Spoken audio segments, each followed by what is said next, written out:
ശരി, ഹിനാറ്റയുടെ അച്ഛന്റെ പേരെന്താന്ന് അറിയാമോ? ഹിയോഷി ഹ്യൂമ. ഓ എന്റെ അമ്മ, അത് ഫലിച്ചില്ല. എന്റെ ചോദ്യം അത്ര പ്രയാസമുള്ളതായിരുന്നില്ല, കാരണം ഹിനാറ്റയുടെ അച്ഛന്റെ പേര് എനിക്കറിയില്ല. അപ്പൊ ഇത് സുരക്ഷിതമല്ല. ഭാരതിന്റെ മുകളിൽ ഉണ്ടായതല്ലെന്നും പറഞ്ഞ് സന്തോഷിക്കേ. എടാ പീക്കിന് നിനക്ക് വട്ടാണ്. നിങ്ങൾക്ക് എല്ലാവർക്കും അറിയാവുന്നതുപോലെ ഈ കരിങ്കല്ലിലുള്ളതിലെല്ലാം പഴയ ഹൊക്കാഗെയുടെ ശില്പങ്ങളാണ്. ഇടത്തുനിന്ന് തുടങ്ങുന്നു. ഇതാണ് ആദ്യത്തേത്, ഇത് രണ്ടാമത്തെ, അത് മൂന്നാമത്തെ, ഇത് നാലാമത്തെ. അത് നിങ്ങൾക്ക് മനസ്സിലായി കാണുമല്ലോ. എറോക്ക സെൻസേ, അപ്പൊ അഞ്ചാമത്തെ ഹൊക്കാഗെ ആരാണ്? അത് ഇതുവരെ തീരുമാനിച്ചിട്ടില്ല.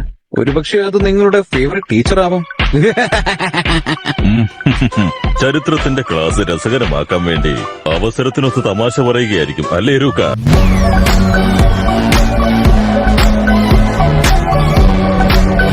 ഇദ്ദേഹത്തിന്റെ ശില്പമാണ് ആ മലയിൽ കൊത്തിവെച്ചിരിക്കുന്നത്. ഇദ്ദേഹമാണ് മൂന്നാമത്തെ ഹൊക്കാഗെ. ഏറ്റവും ശക്തനും ബുദ്ധിമാനുമായിരുന്നുവെന്നാണ് മൂന്നാമത്തെ ഹൊക്കാഗെ എന്ന് പറയുന്നത്. അദ്ദേഹത്തെ പ്രൊഫസർ എന്നും വിളിച്ചിരുന്നു. അല്ല, നിങ്ങൾ ശരിക്കും ശക്തനാണോ? അതെ, കണ്ടിട്ട് അങ്ങനെ തോന്നുന്നു. അതെ, നിർത്ത്. നിങ്ങൾക്ക് ഹൊക്കാഗെ എന്നുള്ള പട്ടം കിട്ടിയാൽ അതിന്റെ അർത്ഥം ഒന്നേ ഉള്ളൂ, ഈ നാട്ടിലെ ഏറ്റവും ശക്തൻ നിങ്ങളാണെന്നാണ്. അതെയോ? എങ്കിൽ അഞ്ചാമത്തെ ഹൊക്കാഗെ ഞാനായിരിക്കും. ഞാൻ ശക്തനും സുന്ദരനുമാണ്. ഇപ്പോഴുള്ള മാർക്കിന് നിനക്കത് സാധ്യമല്ല.